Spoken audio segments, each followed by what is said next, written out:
কৃষ্ণ কৃষ্ণ শুধু শ্রী কৃষ্ণ। খেলাম দিলাম, সংসার করলাম, বাচ্চার কারখানা করে দিলাম। হ্যাঁ, কত ছাগল কুকুর গরু ওরাও করে কি গো, ওদেরও সংসার আছে তো। ছাগলের সংসার, গরুর সংসার, কুকুরের সংসার, সবার সংসার আছে। তফাৎটা কোথায়?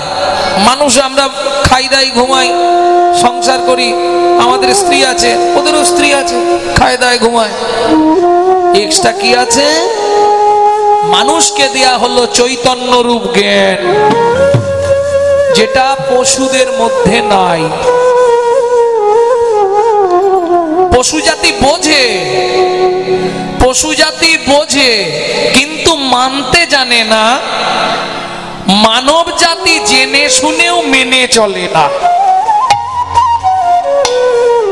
মানুষ বেশে ঘুরলে দেশে মানুষ বলে না। খুব দামি ঘড়ি, দামি অ্যাটাচি, দামি mobile, coat tie, pant suit পরলেই তুমি মানুষ নয়।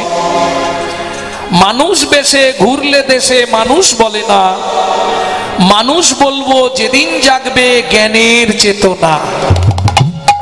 মানুষ মানুষ নয় মনুষ্যত্ব ছাড়া, হোক না যত জ্ঞান বুদ্ধি বিবেকেতে বাড়া। ধনে আর মানে বড় বড় সেই নয়, কৃষ্ণ প্রেম যার অন্তরে তারে মানুষ কর। ভক্তমণ্ডলী, ভক্তিমতী মায়েরা, তাহলে মনুষ্য জীবনের কর্তব্য কি? কিং কর্তব্য বিমূঢ়? পদে পদে ভগবানের নাম করা। ভগবানকে স্মরণ করতে হবে না সবসময়, তার নাম করলেই হবে। বললে ও মা, ভগবানকে স্মরণ করার দরকার নেই? বলে না করলেও হবে, তার নামটা স্মরণ করলেই কাজ। এটা কলির ভগবান মহাপ্রভু বললেন, হরের নামই বা কেবলম। কলিতে হরিনাম স্মরণ করলেও কাজ, মনন করলেও কাজ, কীর্তন করলেও কাজ। তবে কোনটা সঙ্গে সঙ্গে কাজ হয়, কোনটা একটু দেরিতে কাজ হয়। যেমন বলছি, মাধ্যমিক বা উচ্চ মাধ্যমিক দিলে 3 মাস পরে রেজাল্ট আউট, তাই না? গঙ্গায় আপনি যদি স্নান করেন, তার যে পুণ্যটা সঞ্চার হবে 3 মাস পরে আপনি পাবেন, 90 দিন পর। গঙ্গাতে ডুবিলে হয় পশ্চাতে পাবন, কিন্তু কোন বৈষ্ণব দর্শন করলে দর্শনেই দেহ পবিত্র হয়। এই বৈষ্ণবের গুণ, এই বৈষ্ণবের গুণ কিরকম? 6 জন যে ভক্তির জগতে মাস্টারমশাই ছিলেন, জয়রূপ শ্রী সনাতন ভট্ট রঘুনাথ, শ্রী গোপাল ভট্ট দাস রঘুনাথ, তা সনাতন গোস্বামী তাদের মধ্যে অন্যতম। রূপ আর সনাতন 2 ভাই। তা সনাতন গোস্বামী একদিন শ্রী যমুনায় স্নান করে চানা ভাজা খাচ্ছে। এক পণ্ডিত এসে ঘাটে দাঁড়িয়েছিল, সে দেখতে পেল সনাতন গোস্বামী স্নান করে উঠেই চানা, মানে বুঝেন তো, ছোলা ভাজা, স্নান করেই খেতে শুরু করে দিল। ও মা, আরে এই সনাতন, তুমি ভক্ত মানুষ, পণ্ডিত মানুষ, স্নান করলে সূর্যদেবকে প্রণাম করলে না, গঙ্গাকে প্রণাম করলে না, স্নান করে উঠেই খেতে শুরু করে দিলে। মৃদু হেসে সনাতন গোস্বামী বললেন, পণ্ডিত, আমার একটা অসৌচ হয়ে গেছে। কি বললে? অসৌচ হয়েছে, অসৌচ। তা পণ্ডিত বলছে, সনাতন, বৈষ্ণবের তো কোনো অসৌচ হয় না। বৈষ্ণবের কোনো অসৌচ হয়? তুমি আমাকে ভুল বুঝিয়ে দিচ্ছ। বললে, হ্যাঁ পণ্ডিত, একসঙ্গে 2টি অসুচ হয়েছে, একটা জন্ম অসুচ, একটা মৃত্যু অসুচ। বললে, সনাতন, এটা তো বুঝলাম না, মৃত্যু অসুচটাই বাকি আর জন্ম অসুচটাই বাকি, একটু খুলে বলো। তখন সনাতন গোস্বামী একটি শ্লোক বললেন,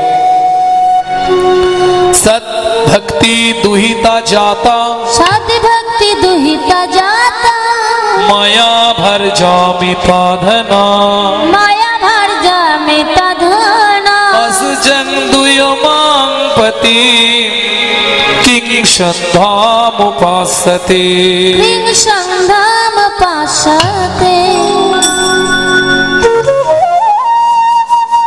বুঝতে পারলেন মায়েরা? আমার কথাটা বুঝতে পারলেন?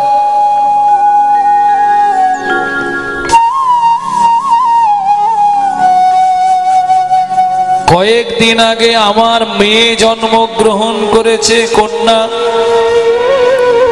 আর কন্যা জন্মাবার সঙ্গে সঙ্গে আমার স্ত্রী মারা গেছে। বলে হ্যাঁ সেটাও যদি হয়, কিন্তু বৈষ্ণবের তো অসুখ। এই সনাতন কে? আরে তুমি তো কোনোদিন বিয়েই করনি, তোমার আবার মেয়ে কোথা থেকে এলো আর বউ কোথা থেকে এলো? মৃদু হেসে সনাতন গোস্বামী বললে, পণ্ডিত হে, পাণ্ডিত্যের অহংকার থাকলে আমার কথা বোঝা যাবে না। আমার কথা বোঝা যাবে না। শাস্ত্রে কি বলে জানো? পণ্ডিত যে জনায় আজন্ম সে কানা, সে কানা সারা জীবন স্বাস্থ্য ঘেটে মরে, কিন্তু স্বাস্থ্যের মর্ম কিছু বোঝে না। বোঝা গেল? পাণ্ডিত্যের অহংকার থাকলে আমার তো কথা বুঝতে পারবে না। সঙ্গে সঙ্গে পণ্ডিত হাত জোড়ো করে বলছে, সনাতন আমার অপরাধ মার্জনা করো, তুমি আমায় একটু বুঝিয়ে বলো তো কি বলছো। তুমি বিয়ে করলে না, সংসার করলে না, তোমার আবার মেয়ে হলো, মেয়ে মরে গেল, বউ মরে গেল, কি আমাকে বোঝাচ্ছ? তখন বলছে, শোনো পণ্ডিত, সদ্ভক্তি দুহিতা যাতা, দুহিতা যাতা। কয়েকদিন আগে শ্রী চৈতন্যের কৃপায় আমার হৃদয়ে ভক্তি নামে কন্যা জন্মালো। এই ভক্তি নামে কন্যা জন্মগ্রহণ করার সাথে সাথে আমার যে মায়া নামে স্ত্রী ছিল জন্মের মতো মারা গেল। জন্মের মতো বিদায় নিল। सद्भक्ति दुहिता जाता माया भर जामिता धना असुचन दुयो मापतिम किंग संधाम उपासते। আর আমার জপ তপ ধ্যানের কি প্রয়োজন? সঙ্গে সঙ্গে পণ্ডিত সনাতন গোস্বামীর চরণে আছাড় খেয়ে পড়লেন। কেন না, বৈষ্ণব দর্শনের সঙ্গে সঙ্গে তোমার দেহে পবিত্রতা লাভ হবে। নিতাই গৌর হরি বল। प्रेम से बोलो चैतन्य महाप्रभु की। আজকের আওয়াজ নেই কেন? ঠান্ডায় সেটি করছে নাকি? অনেকটা দূরে আছে তো। প্রেম সে বলো চৈতন্য মহাপ্রভু কি। নানা যাদের মুখ নেই জয় দিতে হবে না। জয় রাধে। কারণ আমরা তো সেলফি স্বার্থপর না, নিজেরটা শুধু বুঝি। হ্যাঁ গো হাসছো? তোমাকে যদি প্রশ্ন করা হয় তুমি কার জায়গা ব্যবহার করো, বলে কেন আমার বাবার। তার আগে ওটা কাজ ছিল তোমার বাবার, তার আগে কাজ ছিল তার বাবার। আচ্ছা যখন পৃথিবী শুধু জল ছিল তার আগে তোমার ওই জায়গাটা কোন বাবার ছিল? ভাবুন একটু বুকে হাত দিয়ে।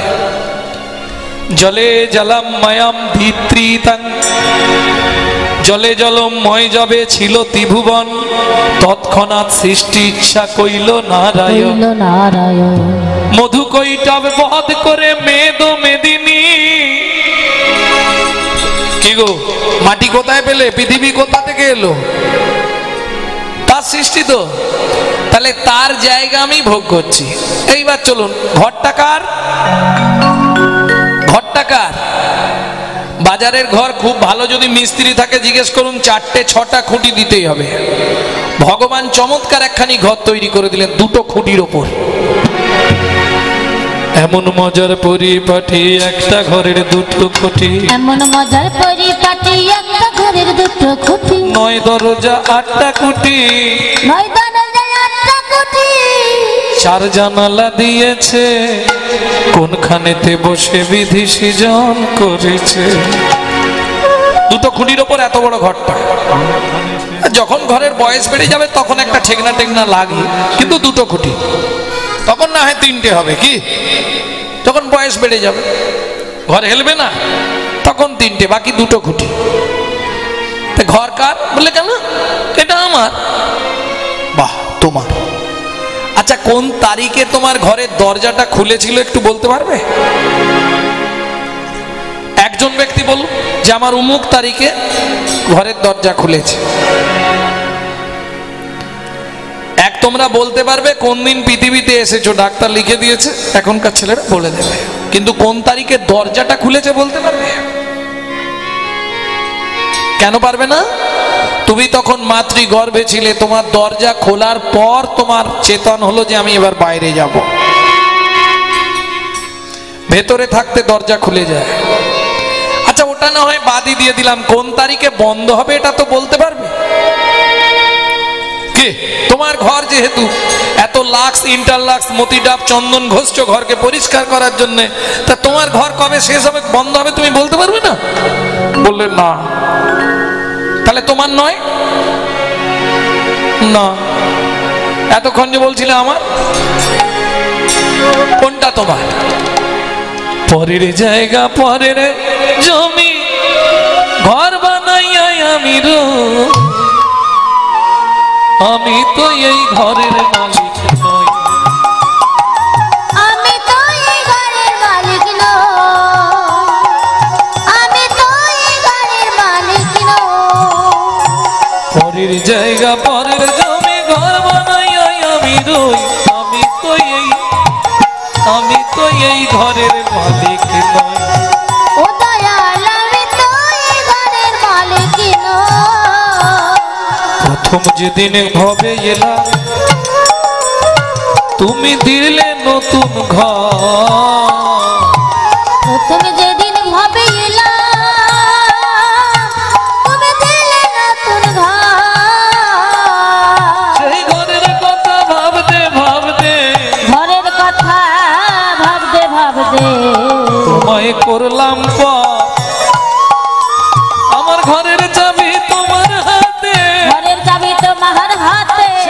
না ভাবলাম কই, আমি তো এই ঘরের মালিক নই। দয়াল রে, আমি তো এই তাই গৌর হরি হরি হরি। আমি তো এই ঘরের মালিক নই। তাহলে আত্মবিশ্বাস রেখে এগিয়ে চলো। কে তোমার সঙ্গে যাবে? আসার সময় হরি, যাওয়ার সময় হরি, মাঝখানটা আমার আমার আমার আমার করে মরি।